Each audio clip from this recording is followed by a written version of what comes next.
ជាប់ទេឈិញជីរកបាយចូលក្រុមគូស៊ូហើយគឺឈិញជីទៀតហើយ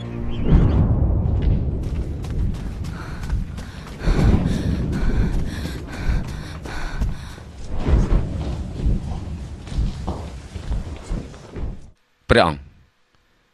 សុនអ៊ូមកយឺតពេលសូមព្រះអង្គព្រះមេត្តាលើកលែងទោសលោកសុនយើងរកចាប់លោកពូកាយនឹងឈិញជីទប់គ្នាមកខាងទន្លេពូកាយស្ទើរតែឲ្យយើងចាត់តបជំនួយឲ្យរាល់ថ្ងៃយើងមិនដឹងថារឿងនេះគួរធ្វើយ៉ាងម៉េចឲ្យល្អទេសូមព្រះអង្គកុំទះសាមេដំបាយកំពុងតែឡើងក្រាបទូលឯនិយាយពីយ៉ាវលីនោះក្រាបទូលយើងមិនអស់ចិត្តទេស្ថិតក្នុងដំណាក់កាលសំខាន់យកទឹកដីបវររបស់យើងប្រគល់ឲ្យយ៉ាវលីតែម្នាក់គត់ក្រៃលោកមានការឆ្លោះឆ្លួយអីគូស៊ូច្បាស់ជាមិនគង់វង្សទេបើអញ្ចឹងសូមព្រះអង្គចេញព្រះរាជបញ្ជាចាត់ទូលបង្គំឲ្យទៅមន្ទីរហ្វូកាយទី1អាចខ្លំមើលកងទ័ពទី2អាចឆ្លងទន្លេទៅរកយ៉ាវលីដើម្បីទឿនយ៉ាវលីឲ្យគេឆាប់ចាត់ការរឿងនេះល្អយើងប្រុកមានគំនិតអញ្ចឹងយើងយកសុកទុករបស់គូស៊ូប្រគល់ឲ្យលោកនឹងយ៉ាវលីចុះសូមព្រះអង្គទុបប្រតិចុះទោះជាទូលបង្គំត្រូវឆ្លងសមុទ្រភ្លើងក៏ទូលបង្គំមិនរៀតថយដែរ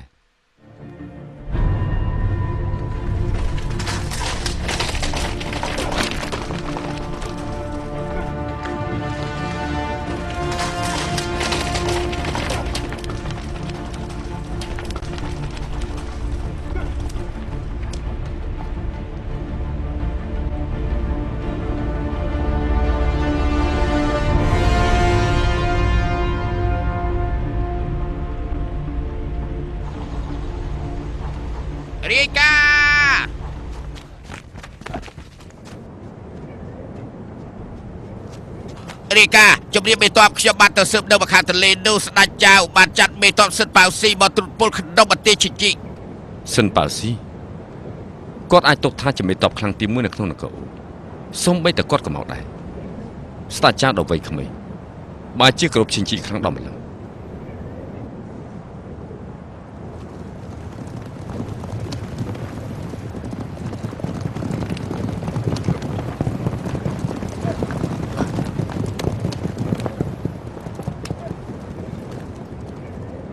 យ៉ាលីលោកចង់ទៅណានឹងទៅរកមើលខាងអ្នកប្រុសក្រែងថាមេតបសុនប៉ៅស៊ីនេះតកោឈូប្រុសមកនេះលោកជាអ្នកកាន់ស្រាចេះតែចង់ជួបអ្នកប្រុសលោកចេះយល់ការទេឆាប់ទៅរត់ភ្លើងទៅ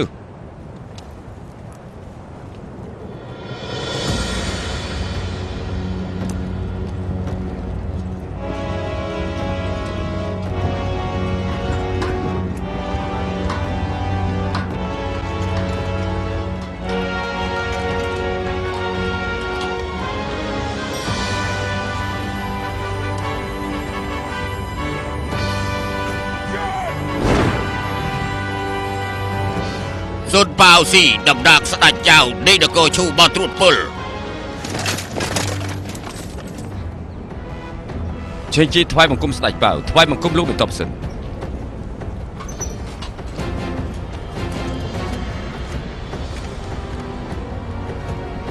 ជើញក្រោកឡើងអ្នកប្រុសឈិក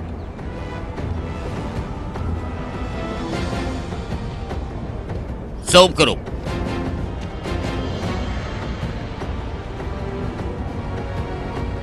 សិនប៉ៅស៊ីលើល្បីអ្នកប្រុសយូរហើយថ្ងៃនេះបានជួបមានសម្ដៅ3ជាតិលោកមេតបគួរសមពេកហើយឮថាលោកគឺជាមេតបខ្លាំងនៃនគរឈូហើយលើតំណាងឲ្យស្ដេចចៅមកត្រួតពិនិត្យកងទ័ពនេះគឺជាកិត្តិយសរបស់ខ្ញុំហើយសូមលោកអញ្ជើញចូលទៅសម្រាប់ខាងក្នុងបញ្ជីឈ្មោះកងទ័ពខ្ញុំរៀបចំរួចហើយសូមអញ្ជើញទៅពិនិត្យអញ្ជើញ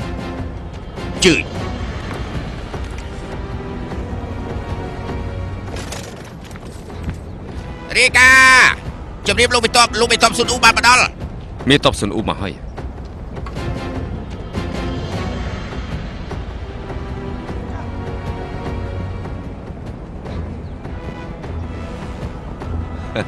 លោកមេតបហ្វូកាយប្រយុទ្ធជាមួយឈិញជីរាល់ថ្ងៃហត់នឿយហើយព្រះអង្គផ្ដាំថានៅពេលដែលទៅគូស៊ូវិញទ្រង់នឹងប្រទានរង្វាន់ជាទីគាប់ចិត្តលោកមេតបសរសើរពេកហើយលោកមេតបហ្វូកាយនៅក្នុងការប្រយុទ្ធដ៏ខ្លាំងក្លាត្រូវមួយទឹកដោះលាងខ្លួនឲ្យស្អាតរាល់ថ្ងៃផងមួយទឹកចេះតែដេកមិនរួចខ្ញុំទម្លាប់ទៅហើយ លោកមានតបសុនលោកនាំកងទ័ពជំនួយមកប្រមាណកងទ័ពទាំងអស់នោះនៅយូប៉ុណ្ណាហ្វូកាយត្រូវបញ្ជាប្រុងប្រៀបរៀបចំជំរុំព្រមទាំងរៀបចំបាយទឹកខ្ញុំមិនបាននាំកងទ័ពម្នាក់មកជាមួយទេមានតែអ្នកបម្រើខ្ញុំម្នាក់ឈ្មោះធានទីលោកមានតបសុនទីនេះគឺជាជំរុំទ័ពមិនអាចនិយាយលេងបានទេតែតងកងទ័ពមិនអាចនិយាយលេងបានទេឥឡូវនេះព្រះអង្គគ្មានកងទ័ពដើម្បីបញ្ជាមកទេអ្នកដែលមកជាមួយខ្ញុំពិតជាមានតែធានទីម្នាក់តែប៉ុណ្ណោះឬមួយថាព្រះអង្គចង់ទុករាជបល្ល័ង្កឲ្យឈិនជីដណ្ដើមយកលោកមានតបលោកមិនតាមខ្ញុំមក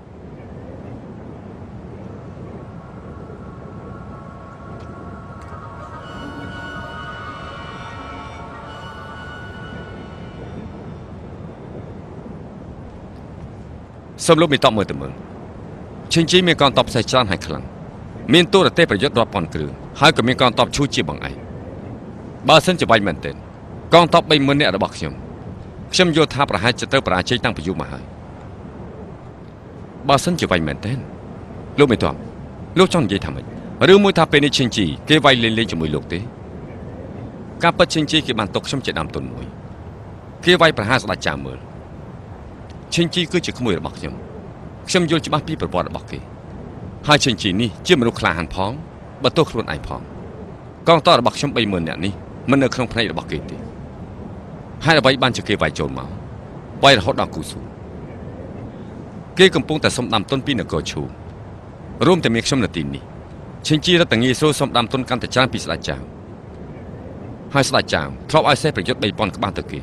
ថែមទាំងបញ្ជាមនុស្សឲ្យជួយសាងសង់រទេះប្រយុទ្ធឲ្យគេទៀតរឿងល្អយ៉ាងនេះប្រកាសជាបានផលចំណេញច្រើនហើយកាលពីម្សិលមួយថ្ងៃស្ដេចចៅបានបញ្ជាឲ្យសិនប៉ៅស៊ីមកពិនិត្យកងទ័ពទៀតផងអូសូម្បីតែសិនប៉ៅស៊ីមេតបខ្លាំងនគរឈូក៏មកដែរខ្ញុំបានបញ្ជាអ្នកស៊ើបការទៅត្រៃម្ខាងអ្នកយកការបាយដឹងថាឈិនជីសុំដាំទុនកាន់តែច្រើនពីព្រះអង្គចៅលើកនេះគេទាកាន់តែច្រើនបើសិនជាបានសម្រេចឈិនជីប្រកាសជាវាយចូលគូស៊ូយ៉ាងពេញទំហឹងបើអញ្ចឹងលើកនេះឈិនជីគេសុំអ្វីពីស្ដេចចៅទៀតហើយគឺព្រះនាងឈូព្រះនាងឈូ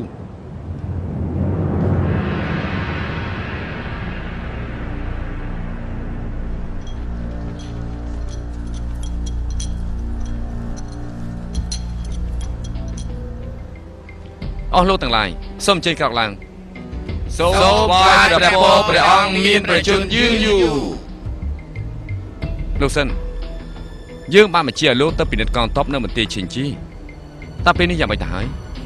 ក្រាបទូលព្រះអង្គទូបង្គំដំណើរព្រះអង្គទៅត្រួតពលនៅមន្ទីរឈិនជីឥឡូវឈិនជីសល់ទ័ព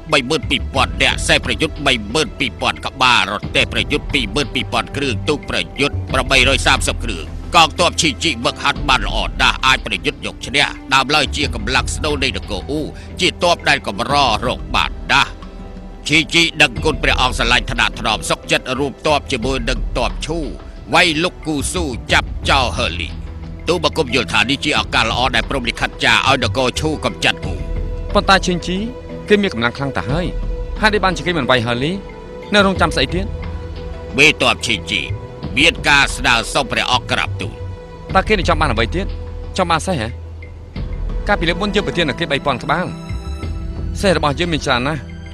យើងមិនថែមឲ្យគេ 5,000 ក្បាលទៀតទៅកាលពីមុនគេធ្វើជាស្ដេចនគរអ៊ូតែត្រូវហឺលីដណ្ដើមរាជបល្ល័ង្កគេគួរអាណិតណាស់ឈិនជីគេម្ដងនេះគេចង់បាននោះមិនមែនសេះទេក្រាបទូលលោកសិនលោកមិនចាំបាច់ខ្លាចយើងដាក់ទោសលោកទេលោកនិយាយទៅមើលតើឈិនជីដល់គួរអាណិតនោះការពិតគេត្រូវការអ្វីទៀតឈិនជីគិតថាចង់ឲ្យព្រះអង្គសម្រេចប្រតិដើម្បីស្ដីដណ្ដឹងព្រះនាងលីយេក្រាបទូលថាម៉េចគេចង់ស្ដីដណ្ដឹងព្រាមរបស់យើងហ៎បើស្ដេចចៅយល់ព្រមជាមួយឈិនជីមែនចឹងឈិនជីប្រកាសជារួមដៃជាមួយនគរឈូវាយលុកនគរអ៊ូអញ្ចឹងតាស្ដេចចៅនោះដាច់ចិត្តលើព្រះនាងឲ្យឈិនជីទេទោះស្ដេចចៅមិនសុខចិត្តក៏ដោយក៏មានសិនប៉ៅស៊ីជួយបញ្ចុះបញ្ចូលដែរម្យ៉ាងទៀតសិនប៉ៅស៊ីបានយល់ព្រមជាមួយនឹងឈិនជីហើយក្រាបទូលព្រះអង្គរឿងនេះមិនអាចយល់ព្រមបានទេនៅក្នុងនគរឈូដែលណាក៏ដឹងថាព្រះនាងលីងយេមានប្រភពស្រស់ស្អាតមានរូបរាងល្អផ្ដាច់គេជាវត្ថុទិព្វនៃនគរឈូឈិនជីនោះគឺជាស្អីទៅគ្រាន់តែជាឆ្កែអនាថាមួយក្បាល បើយើងលើកប្រនាងលីងយេដែលជាវត្ថុទិព្វរបស់នគរឈូឲ្យទៅគេមិនត្រឹមតែបាត់បង់កិត្តិយសនគរឈូទេថែមទាំងលើកដំកើងនគរអ៊ូវិញទៀតផងព្រះអង្គទូបង្គំយល់ថានគរឈូនិងអ៊ូគុកមានថ្ងៃច្បាប់គ្នាក្រោយពេលហឺលីសម្រាប់បោកផ្លត់រាជបល្ល័ង្កក៏លើកអ៊ូជឺស៊ីដែលជាអ្នកទោសនៃនគរឈូជាមេតបក្រោយមកស៊ុនអ៊ូនៃនគរឈីធ្វើជាមេតបខ្លាំងហឺលីខំប្រមូលធនធានមនុស្សគ្រប់ទិសទីបំពន់កម្លាំងវឹកហាត់កងទ័ពប្រមូលផ្ដុំស្បៀងជួសជុលផ្លូវថ្នល់បំដងហឺលីកំចាត់ឈូគេបានដឹងឮគ្រប់គ្នាទូបង្គំធ្លាប់អានក្បួនសឹកស៊ុនជឺដើម្បីច្បាប់ដែលស៊ុនអ៊ូសរសេរយ៉ាងល្អិតល្អន់នេះអាចបញ្ជាក់ថានគរអ៊ូបានស៊ុនអ៊ូជួយជ្រោមជ្រែងនគរឈូអាសន្នចំពោះមុខលោកមេតបសិនលោកមិនត្រូវលើកដំកើងគេខ្លាំងពេកទេតើហឺលីនោះគឺជាស្អីទៅព្រះអង្គទូបង្គំស្ម័គ្រចិត្តនាំកងទ័ពដើម្បីវាយលោកគូស៊ូហើយចាប់ខ្លួនហឺលីដល់ផ្ទាល់ដីយើងនឹកឃើញហើយប៉ុន្តែលោកខាងឆ្នាំទៅលោកណាំងបាននិយាយពាក្យនេះកាលនោះចបាយខេត្តរចាប់នោះគឺហួងលាស្ដេចអ៊ូដើម្បីឲ្យទូបង្គំចង់កំទេចគូស៊ូចោលក៏ប៉ុន្តែឈិនជីគេបានធ្វើការរារាំងទូបង្គំបានចឹងមានន័យថាឈិនជីនោះនៅតែមានប្រយោជន៍ចង់ធ្វើអីហ្នឹងខ្ញុំយកស្រាបើជូនអ្នកប្រុសយប់ឡើងអ្នកប្រុសចប់ពិសាស្រាគ្មានបញ្ជារបស់អ្នកប្រុសអ្នកណាក៏មិនអាចចូលទៅជួបអ្នកប្រុសបានដែរសារនេះឯងទុកនៅទីនេះហើយចាំខ្ញុំយកទៅជូនអ្នកប្រុសទៅវិញទៅជីខ្លាំងលើសគេឯងអាចទុកខ្មាំង10000ទូបង្គំយល់ថាគួរតែប្រើកាំបិតជីសម្រាប់ហឺលីឡើងគ្រងរាជបើលើប្រនាងលីយេឲ្យទៅជីគឺអាចចាប់ជីដាក់លើរទេះប្រយុទ្ធនៃនគរឈូយ៉ាងរឹងមាំអញ្ចឹងព្រះអង្គអាចបានកម្លាំងទ័ព30000របស់ជីក៏អាចជួយគេវាយចូលគូស៊ូវិញជំនួសហឺលីបើជីបានជំនួសហឺលីខ្លាចជាស្ដេចនៃនគរអ៊ូគឺអាចជាផុតគ្រោះភ័យនគរឈូក្រាំទូលមិនបាច់ជាដាច់ខាតព្រះអង្គដាច់ខាតមិនអាចលើកប្រនាងឲ្យទៅមនុស្សចោលម៉ាស៊ីតដូចជាឈិនជីនេះទេធ្វើអញ្ចឹងប៉ះពាល់ដល់កិត្តិយសរបស់នគរឈូហើយក៏ធ្វើបាបដល់ព្រះនាងដែរព្រះនាងរឿងអ្វីដែលជាប់តាក់ទងជាមួយនឹងព្រះនាងហើយគឺមានបញ្ហាច្រើនណាស់និយាយពីព្រះនាងលោកមានតបសុននឹកឃើញដល់អ៊ីឡូមែនទេអ៊ីឡូត្រូវហើយអ៊ីឡូក៏ជាព្រះនាងដែរជាព្រះនាងដែលព្រះអង្គតែងតាំងដល់ផ្ទាល់ថ្មីនេះអ៊ីឡូសុខសប្បាយទេលោកមិនតន់ខ្ញុំសូមដាស់តឿនលោកឲ្យហើយខាងការទោះរៀបការជាមួយអ្នកណាក៏មិនត្រូវរៀបការជាមួយព្រះនាងដែរទោះបីជាព្រះនាងនគរឈូក៏មិនត្រូវយកដែរមានបញ្ហាច្រើនណាស់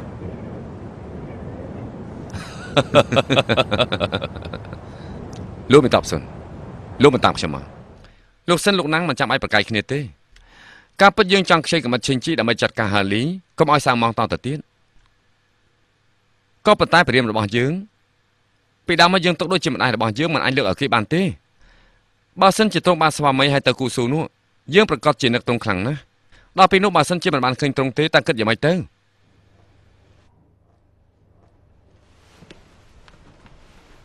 បើសាវតាកាសូមថ្វាយព្រះពរព្រះអង្គមានប្រជញ្ញយឺនយូរ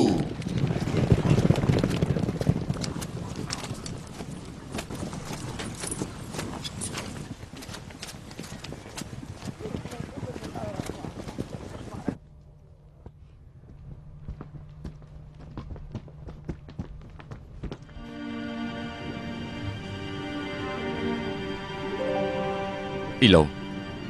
អាណាអ៊ីឡូពួកឯងលោកមេតងអាណាពនាងពួកឯងនៅការពីពនាងតើពនាងតាណាព្រះនាងអបបាញ់វិញនៅទីនេះតែពេលដែលលោកមេតបសុនមកដល់ក៏បាត់សូន្យទៅឆាប់ចេញមកជាឆាច់ចេញគ្រប់ទីកន្លែងធ្វើយ៉ាងណាតាមរកពនាងឲ្យឃើញហើយនាំពនាងមកមន្ទីរធំវិញបាទកងទ័ពយើងល្បាតតាមទន្លេប្រទះឃើញក៏នាំទ្រង់មកកាន់មន្ទីរពួកគេស្មានថាជារនុកក្នុងរបស់នគរឈូតែខ្ញុំមើលទៅគឺជាក្មេងស្រីម្នាក់ហើយនេះហើយបានជានាំទ្រង់មកវិញខ្ញុំសួរលោកស្រីតូចថាមិនបានជាដល់អាណាថានៅទីនេះទ្រង់ឆ្លើយថាចង់ទៅរកមើលនៅចុងលីព្រោះចង់រកមនុស្សចុងលីដំបូងខ្ញុំគិតថាពេលកងទ័ពទៅគូស៊ូវិញចាំនាំទ្រង់ទៅគូស៊ូហើយប្រកបជូនលោកតែម្ដង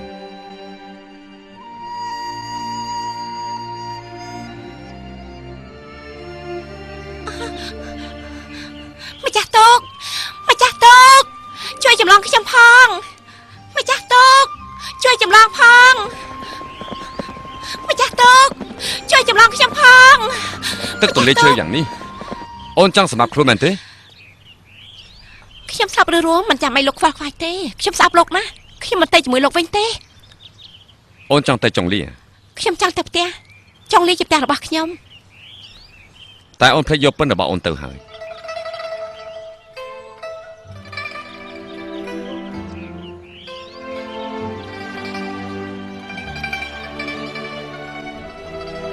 ពីលោកបើសិនជាអូនចង់ទៅគ្មានអ្នកណាហាមឃាត់បានទេតែទោះជាអូនទៅដល់ទីណាក៏ដោយកុំភ្លេចថាបងគឺជាស្វាមីរបស់អូន ស្វាមីសុនអូលោកចាំឲ្យច្បាស់លោកជាសត្រូវរបស់ខ្ញុំជារៀងរហូតជាសត្រូវសម្រាប់បងស្រីខ្ញុំដាច់ខាតមិនលើកលែងឲ្យលោកទេលោកឆាប់ទៅវិញភ្លាម ម្ចាស់ទូកសូមខ្ចីទូកប្រើបន្តិចជួយចម្លងគេទៅត្រៃម្ខាងផង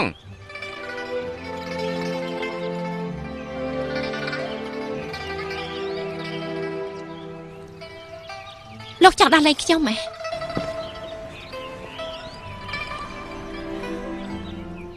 គឺជូនអូនទៅ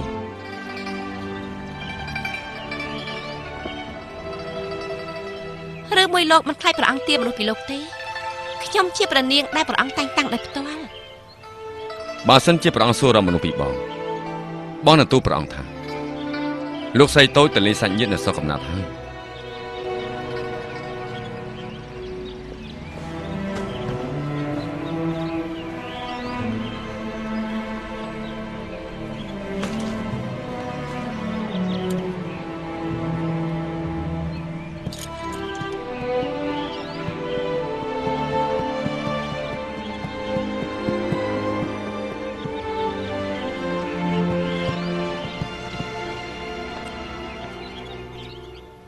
ពេលណាចង់មកគូស៊ូវិញក៏មកទីនោះក៏ជាផ្ទះរបស់អូនដែរ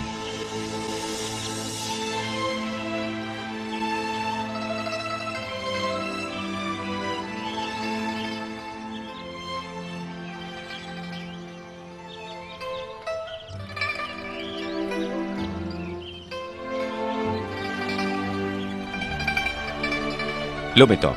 ខ្ញុំដូចជាមិនយល់ហើយលេបានជាលោកដោះលែងអ៊ីឡូ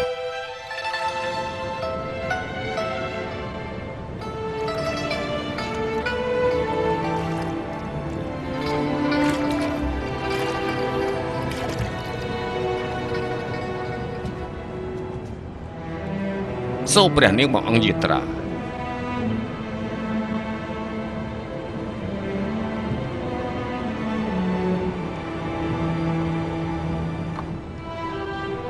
លេស្គាល់តាចាស់នេះហើយ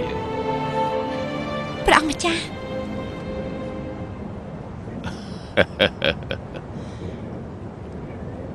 ហឺលីនិងហ្វូកាយសុទ្ធតែជាក្មួយរបស់ខ្ញុំ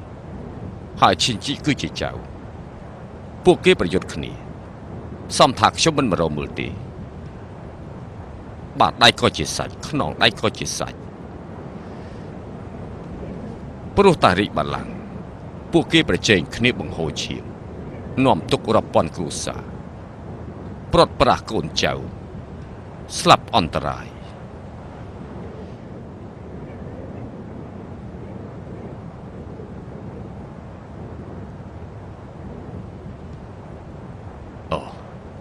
អ៊ីឡូនាងសុកចិត្តដើរតាមខ្ញុំទៅគ្រប់ទិសទីទេ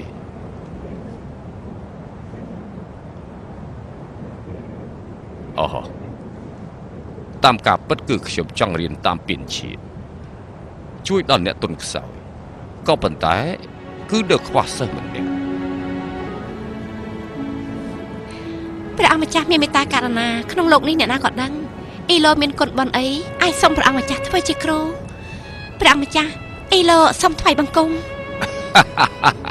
ក្រោកឡើងក្រោកឡើងក្រោកឡើងក្រោកឡើង លោកគ្រូ សើសម្លាញ់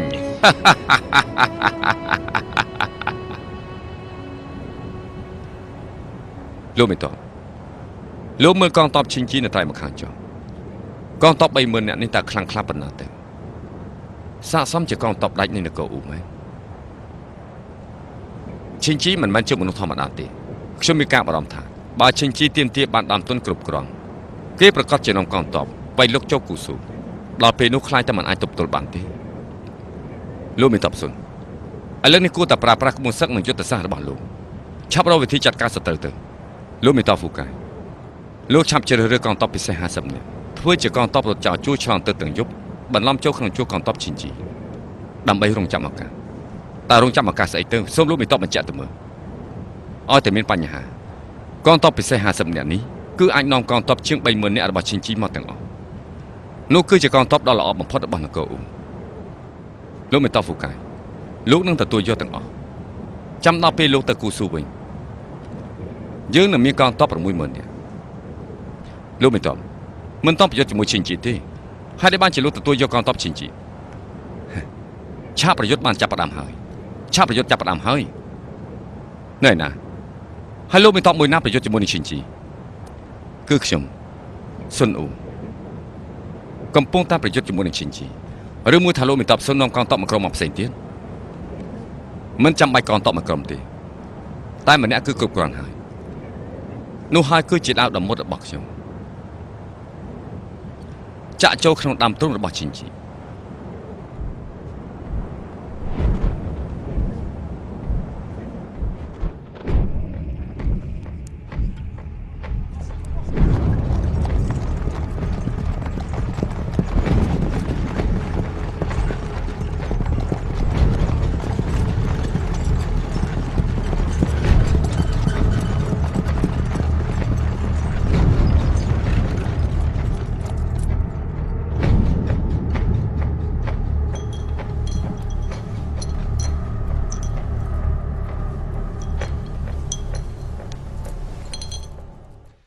អស់លោកទាំងឡាយសូមជិះក្រោកឡើងតើអស់លោកណាមានការចង់ទូលថ្វាយទេក្រាបទូលព្រះអង្គទូលបង្គំបានមើលផ្កាយការប្រយុទ្ធមិញមានផ្កាយហោះចចកមេឃលុកលុយម្ចាស់ជីវិតទូលបង្គំយល់ថាមិនគួរបណ្ដោយតាមមេតបក្បត់ឈិជីនោះទេក្រាបទូលសូម្បីនគររបស់គីក៏គេហ៊ានក្បត់ថ្ងៃក្រោយគេប្រកាសជាក្បត់នឹងនគរឈូជាពេលគេបោះប្រចាប់នៅចុងលីទូលបង្គំសុកចិត្តនាំកងទ័ពប្រមូលអាវុធនិងសេះរបស់គេចាប់កងទ័ពគេកប់ទាំងរស់កុំឲ្យកើតទុកធំតទៅទៀតកំចាត់កងទ័ព30000នាក់នៅក្នុងដៃគេហើយទូលបង្គំអាចបៃលោកចូលគូស៊ូតែម្ដងចាប់ខ្លួនហឺលីកំតិចនគរអ៊ូព្រះអង្គដាច់ខាតកុំធ្វើអញ្ចឹងឈិជីចោះចូលនគរឈូកប់ឈិជីដឹកទ័ពគេទៅជាឥតមេត្តាអសច្ចៈត្រូវគេសើចចំអកអសច្ចៈគ្មានគេជួយពួកស្ដេចត្រាញ់អាចឃ្លាតឆ្ងាយពីព្រះអង្គហេតុនេះហើយមានតែអនុញ្ញាតតាមឈិជីស្ដេចដណ្ដឹកក្រាបទូលសិនបាស៊ី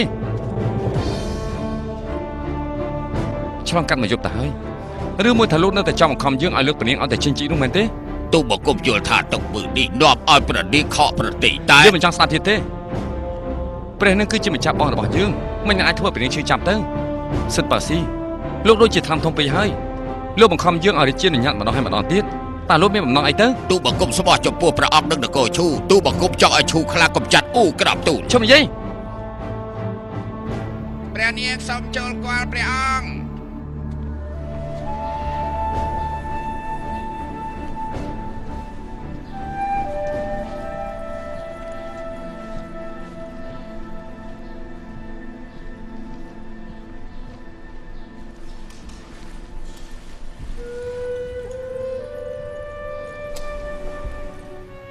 ខ្ញុំម្ចាស់ព្រះនាងលីយេ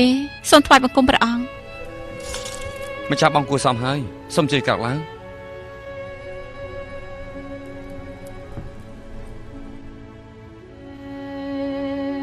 ព្រះអង្គខ្ញុំម្ចាស់សុខចិត្តរៀបការជាមួយឈិនជីដើម្បីដោះស្រាយភាពអាសន្នរបស់ជាតិយើងជៀសវាងចម្បាំងធំនាំទុកដល់ប្រជារាស្ត្រតែខ្ញុំម្ចាស់ម្នាក់ឯងអាចរំដោះរាស្ត្រចេញពីគ្រោះភ័យគូនណាសូមរាជានុញ្ញាតផងព្រះអង្គម្ចាស់បងក្រោកឡើងឆាប់ក្រោកឡើងទៅ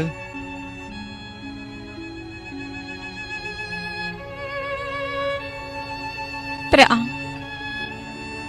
ក្នុងនាមជាព្រះនាងគួរតែថ្វាយខ្លួនដើម្បីជាតិបើព្រះអង្គមិនរាជានុញ្ញាតព្រះនាងលីយេលុតជង្គង់ជារៀងរហូត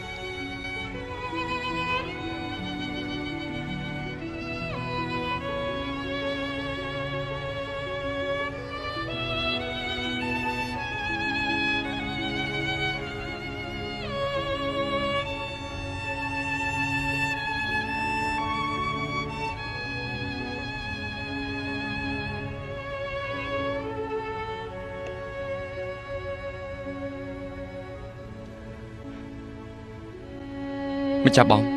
ក្រោកឡើង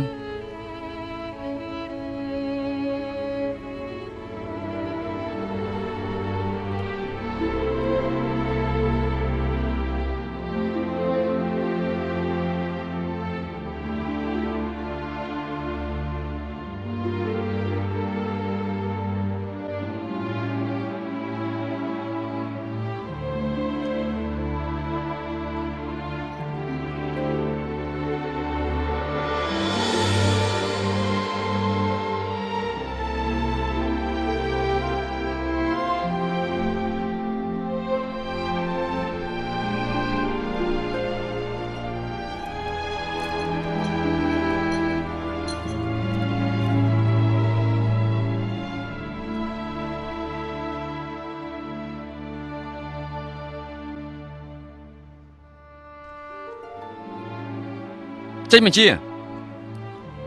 យើងយកក្រុងចុងលីជីឆាទាំងពីររួមទាំងបរិវេណ100យោជទុកជាចំណងដៃប្រទានដល់ពនាងលីងយ៉េហើយតែងតាំងពនាងលីងយ៉េជាស្ដេចចុងលីខ្ញុំម្ចាស់ស្ដេចចុងលីអរប្រគុណព្រះអង្គ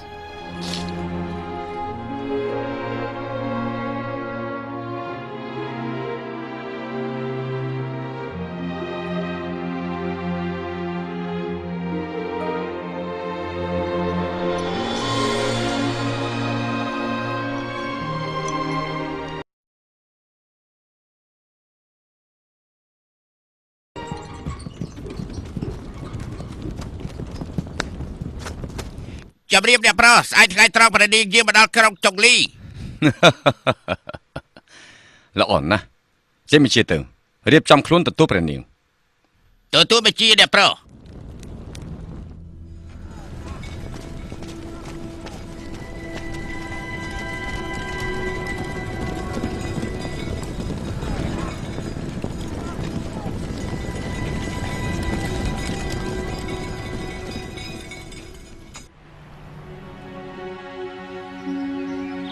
ទិញស្រាគឺទុកសម្រាប់ឈិនជីរៀបអភិសេកជាមួយនឹងព្រាងមែនទេត្រូវហើយលោកម្ចាស់ក៏ដឹងថាឈិនជីចង់រៀបអភិសេកជាមួយព្រាងដែរលោកម្ចាស់យ៉ាវលីចៅវសៀនហេខ្ញុំបានយកស្រាមួយអតិនមកពីគូស៊ូពួកយើងនាំគ្នាផឹកទៅស្រានេះឈ្ងុយហើយខ្លាំងប្រហែលជាគ្រាន់បានជាងស្រានគរឈូ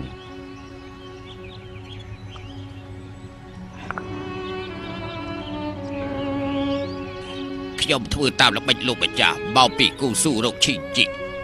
ជីមិនបានសង្ស័យប្រវត្តិខ្ញុំមែនពិតបានទទួលយកខ្ញុំនៅទុកឲ្យខ្ញុំធ្វើការផ្នែកស្រាក្នុងជួរតបទទួលខុសត្រូវភ្លក់ស្រាឬស្រាចែកស្រាដឹកស្រាតែខ្ញុំគ្មានមធ្យោបាយចូលគៀកឈីជីសោះក្បែរខ្លួនឈីជីមានអ្នកការពារច្រើនជាប់មានមួយក្រុមសូម្បីដេកក៏វាបិទភ្នែកម្ខាងដេកអោបដាវទឹកខ្ញុំបានពិតជារកឱកាសចាត់ការមិនបានសោះលោកម្ចាស់ខ្ញុំធ្វើឲ្យខកការលើកស្ទួយរបស់លោកនិងការពឹងពាក់របស់ព្រះអង្គអញ្ចឹងតទៅទៀតអូនយីមិនស្លាប់ដោយទៅទេរបស់យ៉ាលី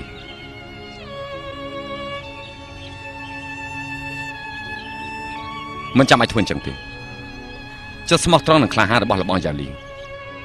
ខ្ញុំចង់ចាំទុកនៅក្នុងចិត្តមិនអាចបំភ្លេចបានវាគ្រាន់តែឱកាសដែលរបស់យ៉ាលីចង់ស្វែងរកនោះมันមានគ្រប់ពេលទេ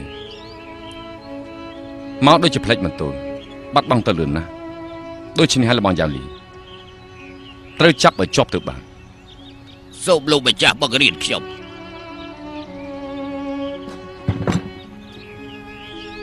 អាចបូជាឈិនជីតែម្ដង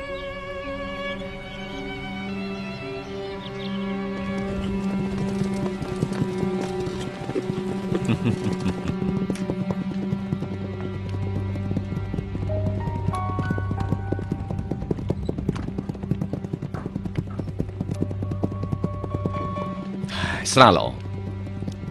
យ៉ាលីបើស្លាប់បានល្អមែនថ្ងៃនេះកងទ័ពទាំង3ត្រូវតែផឹកឲ្យអស់ចិត្តដើម្បីជូនពរយើងនឹងព្រះនាងនគរឈូផឹកទៅ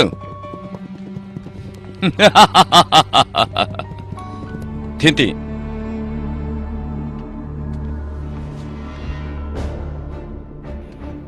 យ៉ាវលីនេះគឺជាដាវយេនីដែលលោកម្ចាស់នាំមកពីគូស៊ូលោកម្ចាស់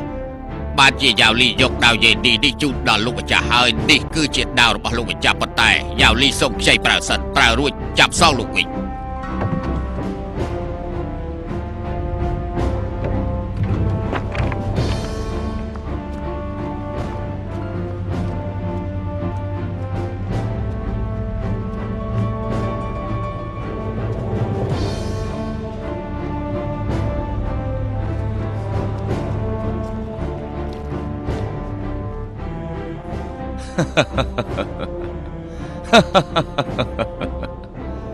លោកម្ចាស់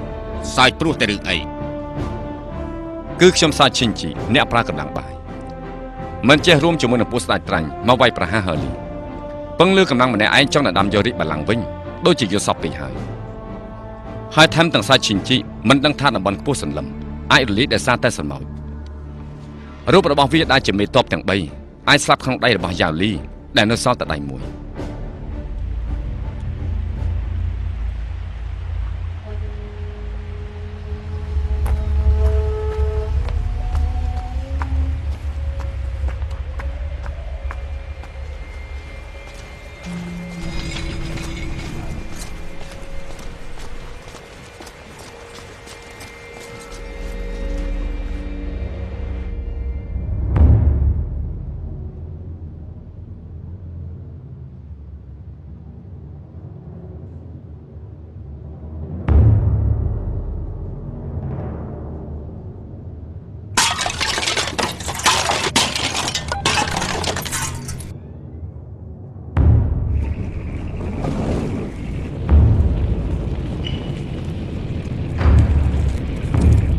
យកដើមមកបាទ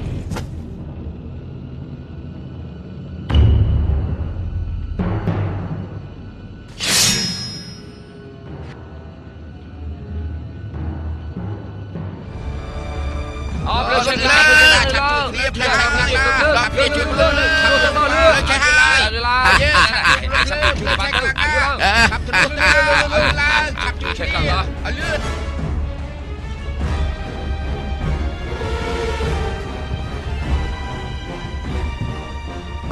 ខ្យល់ល្អខ្យល់លេខ1គួយឲ្យខ្លាំងទៅគួយឲ្យខ្លាំងទៅគួយឲ្យខ្លាំងទៅគួយឲ្យខ្លាំងទៅអើពួកយើងដល់ពីនេះចិត្តលើឆេះខ្លាំងណាស់ចាំឆេះខាងនេះលឿនលឿនឲ្យឡើងខាងនេះទៀតខាងនេះឆេះខ្លាំងណាស់លឿនឡើងលឿនឆាប់ជួយដល់ទៀតឲ្យលឿនឆាប់ឡើង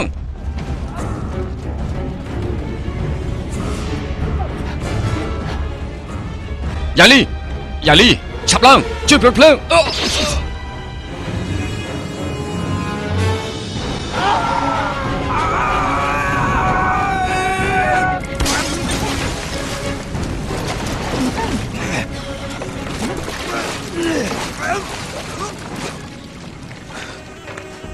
ក្មេងឈីជីគេថាឯងជាមេតបខ្លាំងនៃតបទាំង3ឈ្នះពីសត្រូវគួរដឹងថាក្នុងលោកនេះអាចមានកិច្ចការត្រូវធ្វើនិងមិនត្រូវធ្វើទេគួរដឹងថាក្នុងលោកនេះមានជនទន់ខ្សោយម្នាក់តែចិត្តក្លាហានហើយយ៉ាវលីទេឈិនជីដែលចិត្តស្លាប់ហើយលើពាក្យនិយាយហាក់ដូចជានិយាយពេលពេកហើយបិទយឺតឯងរកមើលតាឯងឲ្យច្បាស់ក្នុងលោកពិតជាអាចលេចមុខជនក្លាហានបែបនេះយកដើរចាក់ចប់ខ្លួនឈិនជីហើយក៏ជាប្រជារាស្ត្រនគរអ៊ូទៀតនគរអ៊ូកាត់ជនអង្អាចល្អអ្នកប្រសម្រាប់វាអ្នកប្រសម្រាប់វាអ្នកប្រសម្រាប់វាសម្រាប់វាតើហេតុអីបានជាឯងចង់សម្រាប់យើងព្រោះឯងបានក្បត់នគរអ៊ូចុះញោមនគរឈូទុកនគរអ៊ូជាសត្រូវគួរតែស្លាប់អ្នកប្រលេខដៃកាប់ចិញ្ច្រាំវារាប់ម៉ឺនកំដាប់កាប់ចិញ្ច្រាំវាយ៉ាវលីដល់ល្អណាស់វាមិនមែនជាជនអប្រិយជាជនអង្អាចនៃនគរអ៊ូទៅនាំគ្នាទៅឲ្យឆ្ងាយដោះលែងគេទៅ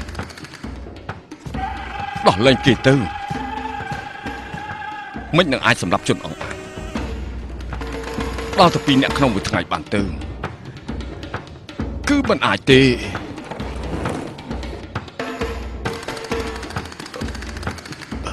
ពួកឯងទាំងអស់គ្នាទៅនគរអ៊ូវិញទៅនគរអ៊ូវិញទៅនគរអ៊ូវិញទៅកាត់មកជាប្រជារាស្ត្រនគរអ៊ូស្លាប់ទៅក៏ជាខ្មោចរបស់នគរអ៊ូដែរត្រូវតែទៅនគរអ៊ូវិញត្រូវតែទៅនគរអ៊ូវិញទៅនគរអ៊ូ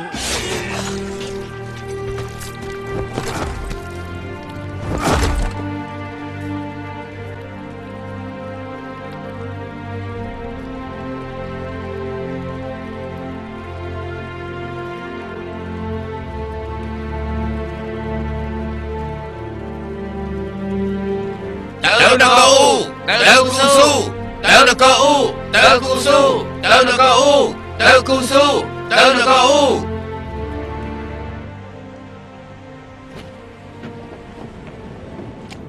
លោកម្ចាស់យើងឆាប់រត់ភ្លាមទៅបន្តិចទៀតតបឈូយាមល្បាត់ត្រូវមកដល់ហើយយើងរងចាំយ៉ាវលីលោកម្ចាស់យ៉ាវលីលែងមកវិញហើយឈប់និយាយ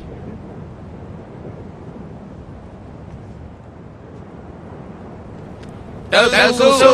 ទៅគូស៊ូទៅគូស៊ូទៅគូស៊ូទៅគូស៊ូទៅគូស៊ូទៅគូស៊ូទៅគូស៊ូ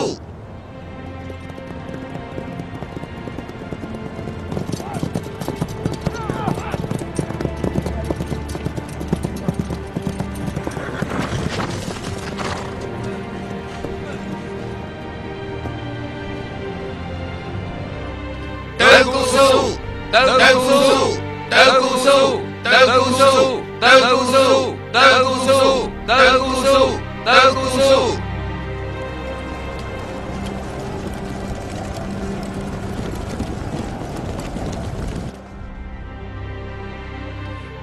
លោកម្ចាស់ឆាប់មើល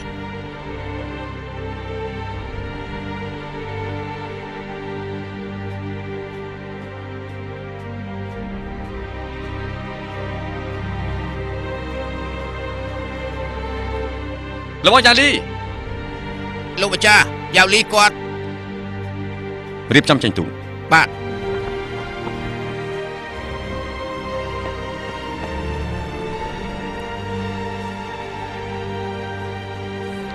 របស់យ៉ាវលី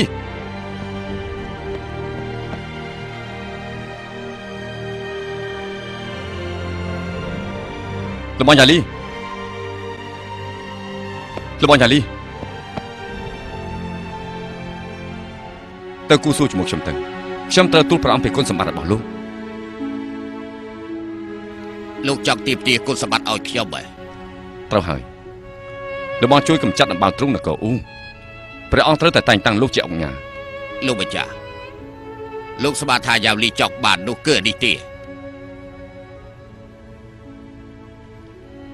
លោកបងយ៉ាវលីលោកបងអាចមានឈ្មោះល្បីពេញក្នុងនោះហើយគេក៏អាចទុកលោកបងជាជនអង្គអាចលេខ1ដែរ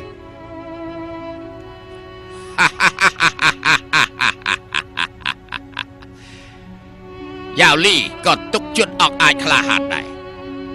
ក៏ព្រោះតែចង់មានគេឈ្មោះល្បីល្បាញក្នុងលោកនាំទុកប្រពន្ធបាត់បង់ជីវិតនេះគឺឥតមេត្តាព្រោះតែស្ដេចថ្មីសម្រាប់បុត្រស្ដេចអង្គមុនគឺអសិជ្ជៈព្រោះតែតាំងចិត្តជនអង្អាចសុខចិត្តពិការកាត់ដៃចោលដែលឪពុកម្ដាយទុកឲ្យគឺអកតញ្ញូលោកម្ចាស់មនុស្សឥតមេត្តាអសិជ្ជៈអកតេអកតញ្ញូមិនអាចមានឈ្មោះល្បីក្នុងលោកនៅចង់ធ្វើជាជនអង្អាចលេខ1ក្នុងលោកផងហ៎របស់យ៉ាលីរបស់គិតវិញឆ្ងាយពេកហើយឈិញជីនោះដើមឡើយអាចសម្លាប់ខ្ញុំតែវាបានលែងខ្ញុំមុនស្លាប់នៅប្រាប់ទាហានវាទៅនគរអ៊ូវិញវាទៅជាជនអង្អាចក៏ប៉ុន្តែឈិញជីគេចង់ដណ្ដើមយករាជបល្ល័ង្កវិញរាជបល្ល័ង្កនោះដើមឡើយជារបស់វាគឺព្រះអង្គហឺលីបានដណ្ដើមពីវា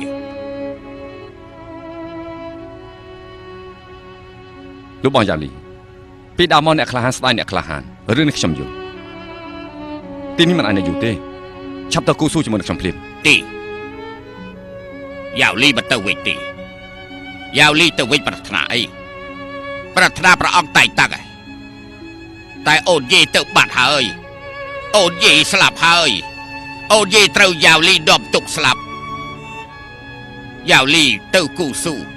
រកអ្នកដា ឈប់និយាយពីរឿងនេះទៅលបងយ៉ាវលីឆាប់ទៅជាមួយខ្ញុំភ្លាម លោកម្ចាស់នេះជាដាវរបស់លោកជាដាវយេឌីដែលយ៉ាវលីជូនដល់លោក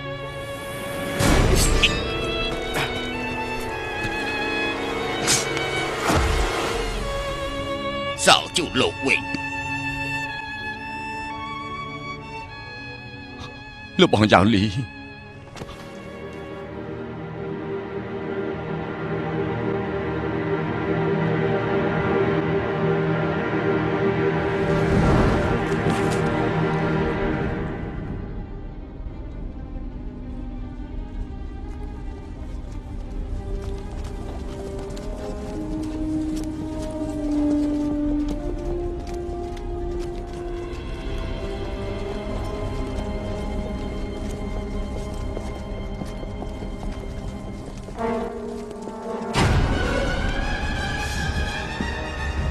ឆាប់លេងលោកម្ចាស់ខ្ញុំឆាប់លេងលោកម្ចាស់ខ្ញុំទៅ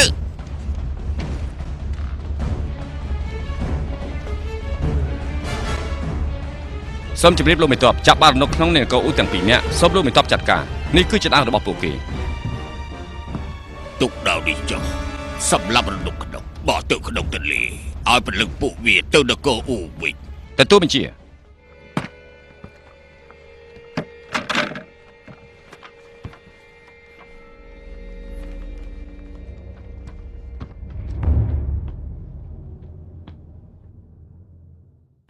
ឲ្យប្រើភ្លើងវៃលុកមាន5យ៉ាង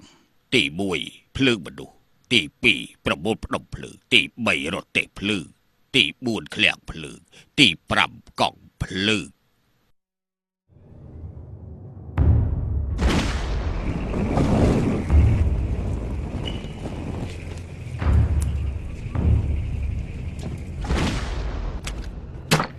ច្បាស់ជាស៊ុនអ៊ូច្បាស់ជាឯងជាមេខ្លោងនៅពីក្រោយ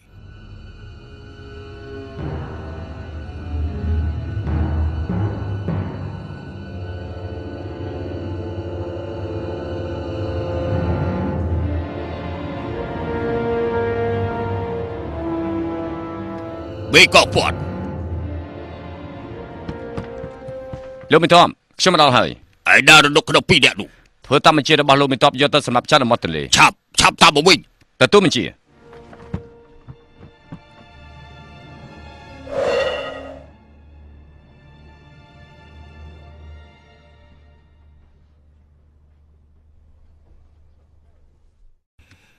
ជនអង្គអាចមិនចេះខ្លាចមិនចេះកែឈ្មោះមិនផ្លាស់ត្រកូល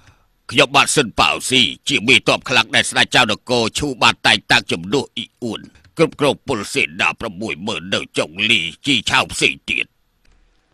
ខ្ញុំបាទស៊ុនអ៊ូជាមេតបខ្លាំងដែលស្ដេចនគរអ៊ូតែងតាំងដោយផ្ទាល់មកឈូលើកនេះបាននាំអ្នកបម្រើម្នាក់ជនអង្គអញម្នាក់ជនអង្គអាចឈ្មោះយ៉ាវលីបានពាក់លីនៅមាត់ទន្លេហើយ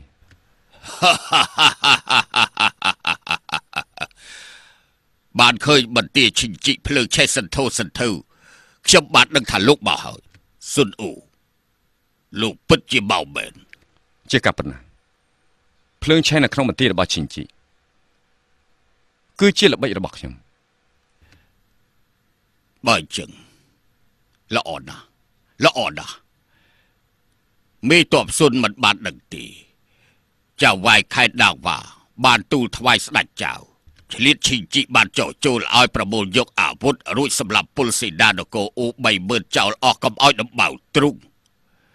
សិនប៉ាវស៊ីបានទូលថ្វាយស្ដេចចៅរក្សាជីវិតឈិនជីនិងពលសេនា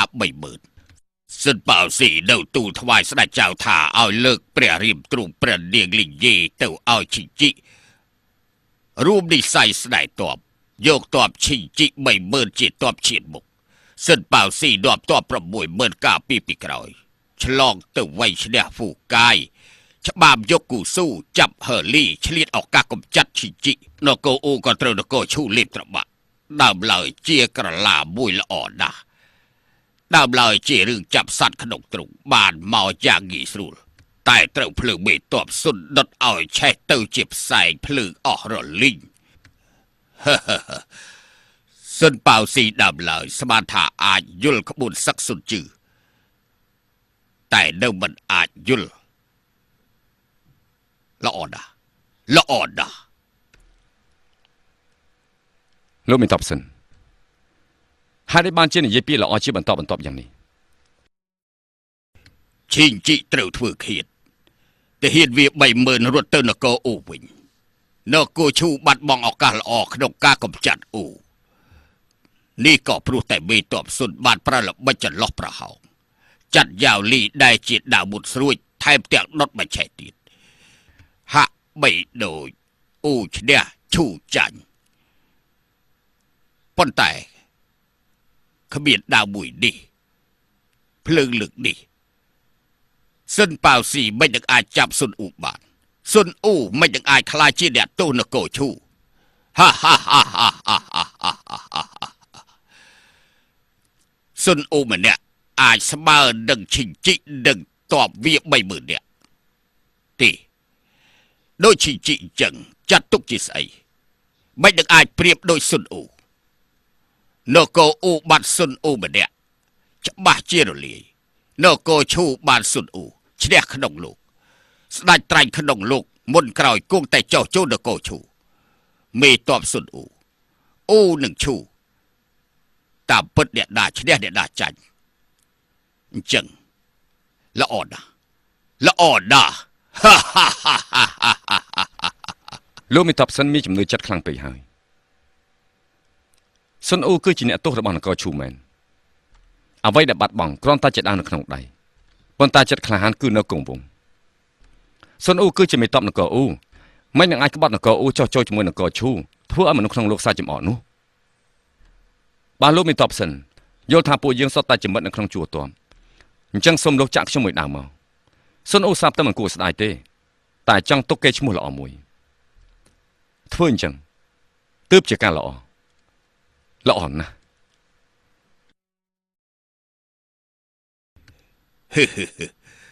មិនបាច់ទះសាមេតបសុន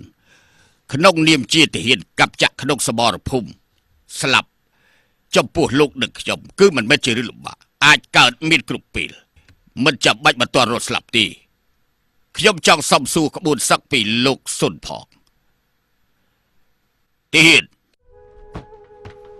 លោកមេតបខ្ញុំមកដល់ហើយ ដល់មេតបសុនទៅងូតទឹកផ្លាស់កោអាវខ្ញុំត្រូវរៀបចំជប់លៀងជូនមេតបសុនផឹកស្រាជុំគ្នា ទទួលបញ្ជា